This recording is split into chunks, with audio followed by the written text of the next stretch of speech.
Huwa napendaga kusema kitu.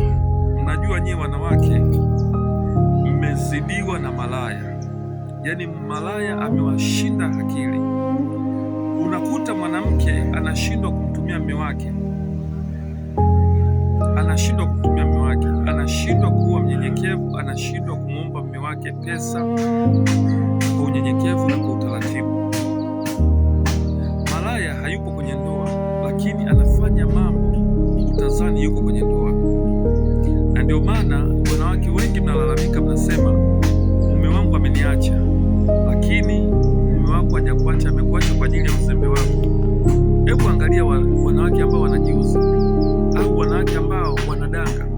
Akimpata mwanaume anahakikisha anaenda naye vizuri, atafika, atampokea, atambandikia maji ya kuoga, lakini akirudi kwako anarudia maneno. Mwanaume anahitaji apumzike, mpumzishe kwa maneno. Na usipoangalia hilo swala, utakuwa unaolewa na wanaume unaachika.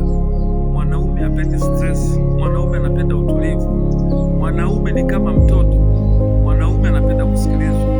Lakini kama una kiburi, kama utanielewa nashukuru, kama hutonielewa utaishia tu kuolewa na kuachika. Nyenyekea. Kwani ukinyenyekea unapungukiwa nini dadangu? Nyenyekea, usipende kushindana na mtu. Unakuta mtu anaenda kuomba ushauri kwa mtu ambaye kaachika na wanaume 5.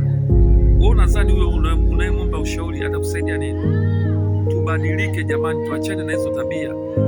Tafuta mtu mzima muombe ushauri, atakushauri vizuri.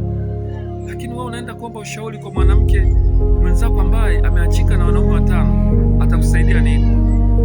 Tubadilike jamani, tubadilike. Siku zote unasema mimi sina bahati.